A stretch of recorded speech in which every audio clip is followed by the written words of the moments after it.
Hi guys! Good morning! Nandito tayo ngayon sa kahabaan ng Aguinaldo Highway. Dito tayo liliko sa may RCBC, yung tapat ng Revilla Mansion.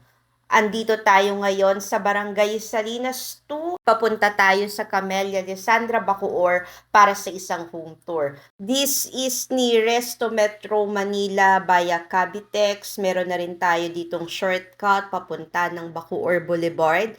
Diyan sa Vista Mall na ang paglabas mo dun na sa area ng munisipyo. Hi guys! Good morning! Welcome back to my channel, and for today's vlog, nandito tayo sa Barangay Salinas 2, Bacoor, Cavite para sa isang home tour. Ang ibibisit natin ay isang bank foreclosed property. Yung subdivision, hindi siya ganun kalapit sa highway, pero marami ditong mga tricycle, and paglabas natin, marami na dyang mga buses going to Loton, going to PITX, and meron na rin tayo dyang jeep going to Baclaran. Sapote, Las Piñas, and may mga van na din dyan going to Pasay and going to MOA. Yan na yung Barangay Salinas 2, and this property is ideal for starter home or for rental investment. Dito kasi ngayon, very scarce na lang talaga yung mga hulugang bahay dito sa Cavite kasi ngayon ang development nasa Naik na, nasa Tansa na, and this one, ayan, very progressive na yung area. Marami ng mga schools, groceries, malls, and napakalapit mo lang sa Metro Manila. Binibidyo ko yung way natin papasok ng subdivision para yung expectation nyo ba, lalo na para sa mga kababayan nating OFW na talagang hindi sila nakakabisit dito sa property pero gusto nilang mag-invest for rental. The main road talaga down to the subdivision. Ikaw naman, kung naiinip ka at alam mo na yung papunta ng Camellia, wag mo na akong i-bash. Pwede mo naman i-forward. Ganda dito, ayan, no, tulad ni ate, meron siyang e-bike, nakapamalengke na yan, nakapagsundo, nakapaghatid ng anak. And itong nasa kaliwa ko, yan ng bahay ni Christian. May celebrity ka pang kapitbahay. I don't know, mga lola niya yata yung nakatira dyan. So, dito hindi ka magugutom dahil napakaraming tindahan ng pagkain. Kanina may mga groceries na, tapos may dali pa din. Ito, malapit na malapit. So, by the way, this is bank foreclosed property selling for as low as 1.4 million pesos and for as low as 20% spot down payment. Pwede ka nang lumipat doon sa iyong property. Sobrang mura na po nito, more than 50% cheaper compared to developer. Try nyo pong tumawag sa Camellia, 02 Camellia, or mag-google yung mga prices po ng bahay. Mga inner unit ay nasa 2.9 million pesos na po. So yan, malapit na tayo sa unit. Maganda rin to Alam nyo ba yung buy law, renovate, rent, repeat, yung BRRRR method na tinatawag. Kasi mataas na ang upahan dito ha. Imaginein mo kung may ganito ka, 5 o more than, 'di ba? Just in case pwede mo ipa-rent, meron ka ng monthly passive income. So, by that time na hindi na kaya ng katawan mo na magtrabaho, meron kang aasahan aside doon sa mga naipon mo pa na pensyon, aside doon sa mga naipon mo pang negosyo. Lalong-lalo na doon sa ating mga kababayang OFW, malakas silang kumita. Kaya pwedeng-pwede sila mag-invest ngayon ng mga properties para when the time comes, pwede nila itong paupahan, pwede nilang i-resell, and for sure talaga merong tangible o merong pinagpupuntahan ng kanilang mga sweldo. Dito kasi, ayan, this is the unit.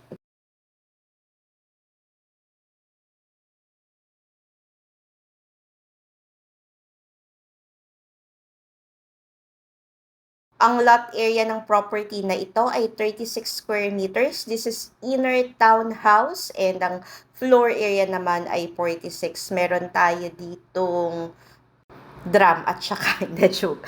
Meron tayo ditong space na maliit. Pwede natin palagyan ng gate just in case. Walang garahe yung bahay, road park, possible. And dun sa labas may malaki silang parking area. Ito na yung loob ng bahay. Maganda yung layout niya kasi open layout. Yung stairs na sa gilid. Maayos repaint lang to. Magandang maganda na to. Mataas yung ceiling. kulang lang sa paligo yung bahay. Buong-buo yung tiles, pwedeng-pwede mo na lang yan ipa-regrout tapos paupahan mo 10K. Ito yung ating provision for the dining room and the living room area. Halos wala ka nang gagastusin, repaint lang, okay na siya. Yung mga sira lang na woods, pinto, here and there, ayan. Pabalik. Member ka naman ng Homebodies, Team Puti, Team Kahoy, Minimalist. Ganda na nito, as is. Repaint lang, open na lang natin yung creative mind natin na just in case wala tong mga gamit na to. Konting interior, konting lighting effect. Ang ganda-ganda na yan. And dito, maganda rin yung layout ng kanyang kusina. Yun lang, may pagka-yellow lang. Siguro iwas ipis, pero mas better siguro kung neutral color. Tapos dito, gusto ko yung layout niya kasi naisip niya yung lighting, naisip niya yung ventilation.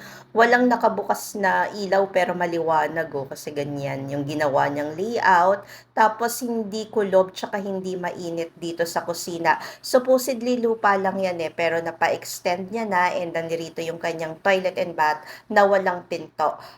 Palitan nyo na lang yung mga fixtures, tapos repaint nyo. Yung kusina naman, makalat lang tsaka may nakasampay pero kung maaayos nyo yan, cabinet lang kulang, maganda na yan. Tara, akyat tayo sa itaas. By the way, this property is selling at 1.4 million plus and for as low as 20% spot down payment, lipat ka na. Yung remaining 80% ay through bank financing or in-house financing. Maganda rin yung ating stairs. Buo pa and sa second floor, maayos pa din ang ating flooring. Naka-division, may pinto. Repaint lang talaga. So this is the second floor. Meron tayong 2 bedrooms dito, left and right. And meron na rin tayo ditong sliding and meron na rin lagayan ng aircon. So this is bedroom number 1, the kids' bedroom. You can put in some single bed, cabinet, and study table. Tapos dito sa kabila, ayan, pwede ka dyang magpagawa ng cabinet. Yung layout niya parang nakapa-L type.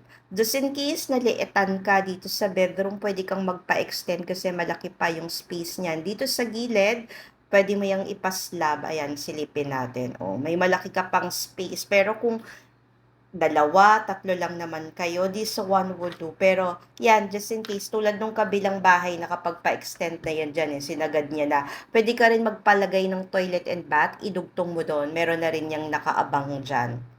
Pero siguro better before ka magpa-improve i-fully paid mo muna itong bahay. So this is the second bedroom, the master's bedroom. Maganda pa rin to, malaki to, pwede mo rin to extend sa harap and meron ka ng lagayan ng window type na aircon. Si kuya yung caretaker dito, I apologize pala, meron makalat, meron ditong caretaker worry dahil ililipat namin sila sa ibang unit just in case meron na pong bagong may-ari ang bahay na to. This is the staircase area, naka-glass tayo na window and siya nga pala, kung bago ka pa lang sa channel na ito, I'm Sheila Beronilla, your friendly real estate broker. My blog is all about buying and selling of real property investment and anything in between. Kaya kung gusto mo ng ganitong content, please don't forget to like, subscribe, and hit that notification bell para lagi kang updated. Pa-support na din po by clicking the like button. And kung ikaw ay nanonood sa Facebook, please follow for more. Maganda yung subdivision na to, wala ditong history ng flood. Meron akong friend na nakatira lang across and meron din akong property sa kabilang phase na pinaparent. Kaya I can't attest na never talagang binaha itong Camellia de Sandra Bacoor. So for viewing and inquiries and for faster transaction, please direct messages at FB Messenger Sheila Medina Beronilla or contact us at Smart Viber 0908-893-4078. Thank you for watching and keep safe always. Bye!